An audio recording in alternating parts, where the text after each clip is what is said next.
देश दुनिया की खबरों से रूबरू कराने वाले हमारे खास कार्यक्रम दुनिया इस हफ्ते के रविवारीय विशेषांक में आपका स्वागत है। मेरा नाम है नील। गुजरे हफ्ते भारत और दुनिया के लिए अंतर्राष्ट्रीय राजनीति में क्या डेवलपमेंट हुआ, उन तमाम घटनाक्रमों का आज फिर से जायजा लेंगे। आज के खास एपिसोड में बड़ी खबर के अलावा दूसरी खबरों पर भी बात करेंगे, लेकिन पहले बात बड़ी खबर की। बीते दिनों एक चीनी पोत को लेकर भारत, चीन और श्रीलंका के बीच सियासत गर्मा गई। ये त्रिकोणीय तनाव तब और बढ़ गया जब श्रीलंका द्वारा खबर के खंडन के बाद भी चीनी जहाज श्रीलंका के हम्बनटोटा पोर्ट पहुंच गया। असल में इस महीने के शुरू में ही मीडिया में खबर आई कि चीनी पोत युआन वांग 5 श्रीलंका के हम्बनटोटा पोर्ट पर आने वाला है। चीन के इस कदम को भारत की सुरक्षा के लिहाज से चिंताजनक बताया गया। भारत सरकार ने इस पर आपत्ति जताई और श्रीलंका से अनुरोध किया कि वो इस चीनी पोत को हम्बनटोटा आने से मना कर दे, लेकिन श्रीलंका की सरकार ने भारत की चिंताओं को दरकिनार करते हुए चीनी पोत को हम्बनटोटा आने की अनुमति दे दी। अब यहां पर दो बातें अहम हैं। एक, कि चीनी पोत युआन वांग 5 आखिर है क्या जिसे लेकर चिंतित होने की जरूरत है। दूसरा ये कि हम्बनटोटा पर कोई गतिविधि भारत की सुरक्षा में सेंधमारी कैसे कर सकती है। इन दोनों बिंदुओं पर हम बात करेंगे। साथ ही ये भी समझने की कोशिश करेंगे कि आर्थिक तंगी का सामना कर रहा श्रीलंका चीन की ओर अपना झुकाव क्यों दिखा रहा है। जैसा कि हमने पहले ही जिक्र किया, जिस चीनी पोत को भारत के लिए खतरनाक बताया जा रहा है उसका नाम है युआन वांग 5। असल में इस पोत को जासूसी पोत के तौर पर भी जाना जाता है। इसकी वजह है कि ये पोत कई तरह की तकनीकों से लैस है। चीन अपने इस पोत को रिसर्च पोत बताता है। चीन का कहना है कि ये एक अनुसंधान और सर्वेक्षण पोत है। चीन अपने इस श्रेणी के पोतों का इस्तेमाल उपग्रह, रॉकेट और अंतर महाद्वीपीय बैलिस्टिक मिसाइल के प्रक्षेपण को ट्रैक करने के लिए करता है। बीबीसी के मुताबिक चीन के पास इस तरह के 7 पोत हैं जो प्रशांत महासागर, अटलांटिक और हिंद महासागर से संचालित होने में सक्षम है। मतलब आप ये समझ लीजिए कि सैटेलाइट, रॉकेट वगैरह को ट्रैक करने के लिए जिस तरह जमीन पर स्टेशन बनाए जाते हैं, उसी तरह ये पोत भी एक ट्रैकिंग स्टेशन है जो समुद्र में रहकर इस काम को अंजाम देता है। अमेरिकी रक्षा विभाग की एक रिपोर्ट के अनुसार ये पोत चीनी सेना की रणनीति, साइबर, इलेक्ट्रॉनिक, सूचना, संचार और साइकोलॉजिकल युद्ध मिशन को देखता है। 222 मीटर लंबा और लगभग 25 मीटर चौड़ा ये पोत 2007 में सर्विस में दाखिल हुआ।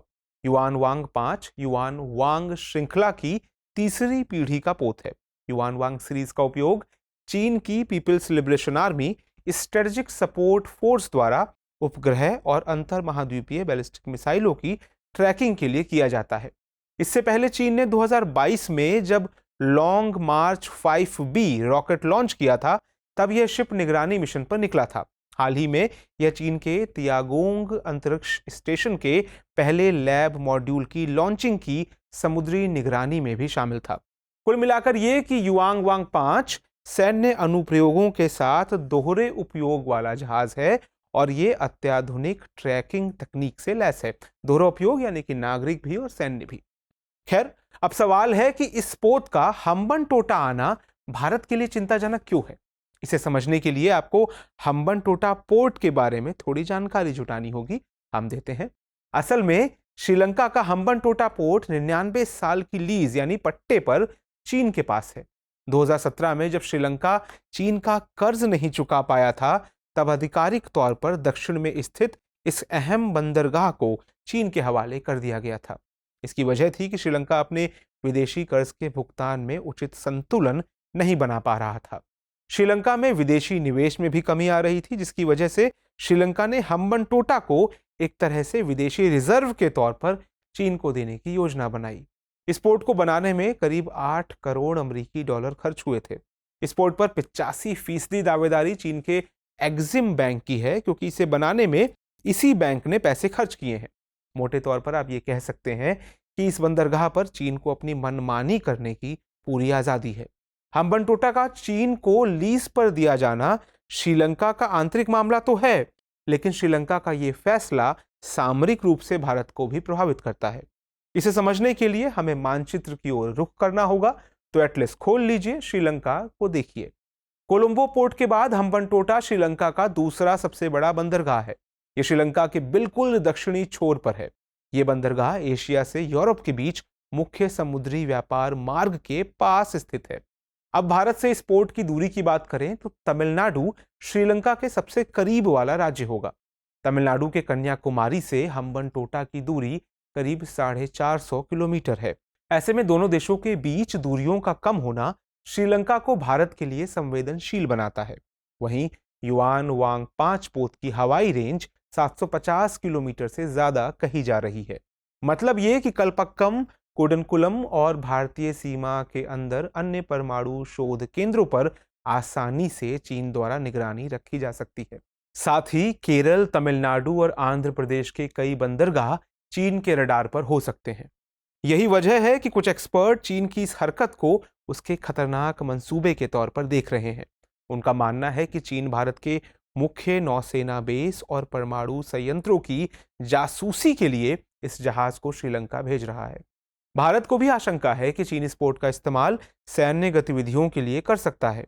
बीबीसी के मुताबिक जवाहरलाल नेहरू यूनिवर्सिटी के साउथ एशियन स्टडीज सेंटर के प्रोफेसर महेंद्र लामा को चीन की इस हरकत में कुछ भी हैरतअंगेज नहीं दिखता। उनका मानना है कि श्रीलंका अब चीन के प्रपंच में फंस चुका है। वो इसके लिए बीते 15 सालों में श्रीलंका की विदेश नीति में आए बदलावों को जिम्मेदार बताते हैं। वो कहते हैं, आधिकारिक तौर पर श्रीलंका कहता है कि इसके विदेशी कर्ज में केवल 10% चीन का है, लेकिन इस 10% के सहारे भी चीन श्रीलंका के सभी अहम संस्थानों में घुस गया है। चीन के कर्ज के जाल से निकलने के लिए श्रीलंका को एक बार फिर से विदेश नीति पूरी तरह से बदलनी होगी, जो बेहद मुश्किल है। लामा कहते हैं कि श्रीलंका ने भले ही राजनीतिक स्तर पर भारत को इस विषय की जानकारी नहीं दी, लेकिन कूटनीतिक रास्तों के जरिए श्रीलंका को भारत को भरोसे में लेना चाहिए। मगर श्रीलंका ने ऐसा नहीं किया। अब आप सोच रहे होंगे कि श्रीलंका तो भारत का अच्छा पड़ोसी है, फिर श्रीलंका ने ऐसा क्यों किया? अगर आपको याद हो तो कुछ महीने पहले श्रीलंका आर्थिक रूप से दिवालिया हो गया था। इतनी बड़ी आर्थिक तंगी में फंस गया था कि लोग अपनी रोजमर्रा की जरूरतों को भी पूरा नहीं कर पा रहे थे। तब भारत ने श्रीलंका को $3.5 अरब की मदद दी थी। दवा, ईंधन से लेकर हर तरह की सहायता श्रीलंका तक पहुंचाई गई थी। लेकिन ऐसा माना जा रहा है कि भारत की तुलना में चीन ने श्रीलंका को बहुत ज्यादा वित्तीय मदद कर्ज के तौर पर दी है। श्रीलंका अभी भी आर्थिक संकट में फंसा है और वह चीन से $4 अरब की मदद चाह रहा है। जानकार बताते हैं कि श्रीलंका और चीन के बीच इसके लिए बातचीत भी चल रही है। एक ऐसे वक्त में जब श्रीलंका को आर्थिक मदद की जरूरत है, तब वो चीन को नाराज नहीं करना चाहता। ऐसा नहीं है कि वो भारत को भी नाराज करना चाहता है। वो चीनी पोत पर भारत की आपत्तियों पर यह भरोसा दे रहा है कि भारत को इस पर चिंता करने की जरूरत नहीं है। आर्थिक मदद के लिए ही श्रीलंका दोनों देशों के बीच संतुलन बनाने की कोशिश कर रहा है। श्रीलंका की कोशिश चाहे कैसी भी हो, लेकिन सामरिक लिहाज से एक भी चूक भारत के लिए मुश्किलें खड़ी कर सकती है। ऐसे में जरूरत इस बात की है कि भारत कूटनीतिक सूझबूझ के साथ चीनी दाव की काट निकाले और अपने सामरिक हितों की रक्षा करे। अब समय है हमारे खास सेगमेंट दुनिया मेरे आगे का, जिसमें हम बात करेंगे दूसरी अहम अंतर्राष्ट्रीय खबरों की।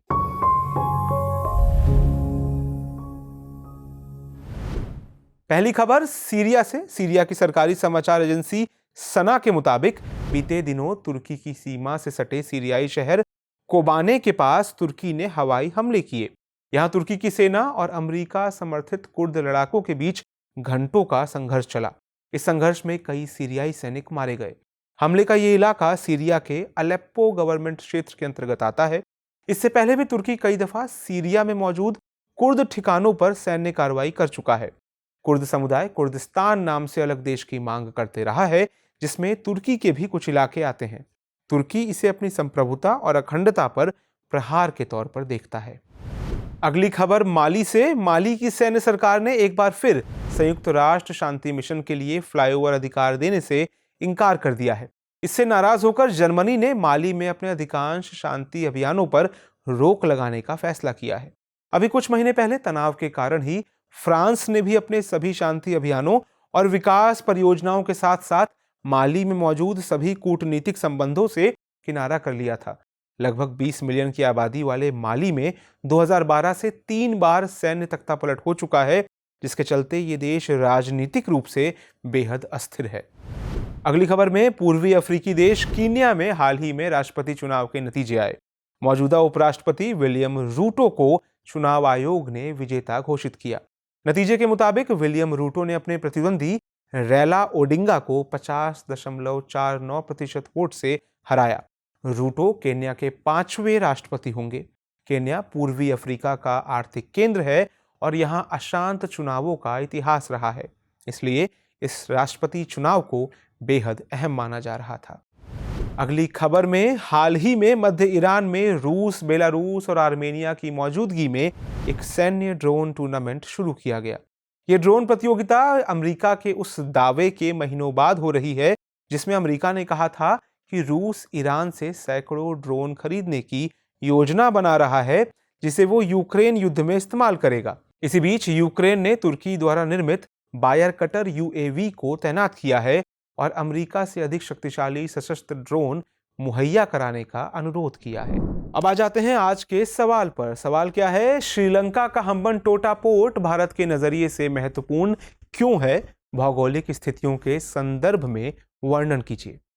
हमारा ये कार्यक्रम आपको कैसा लगा और इस कार्यक्रम को लेकर आपके क्या सुझाव हैं? कमेंट सेक्शन में जरूर बताइए। हमें आपकी प्रतिक्रिया का इंतजार रहेगा। नमस्कार।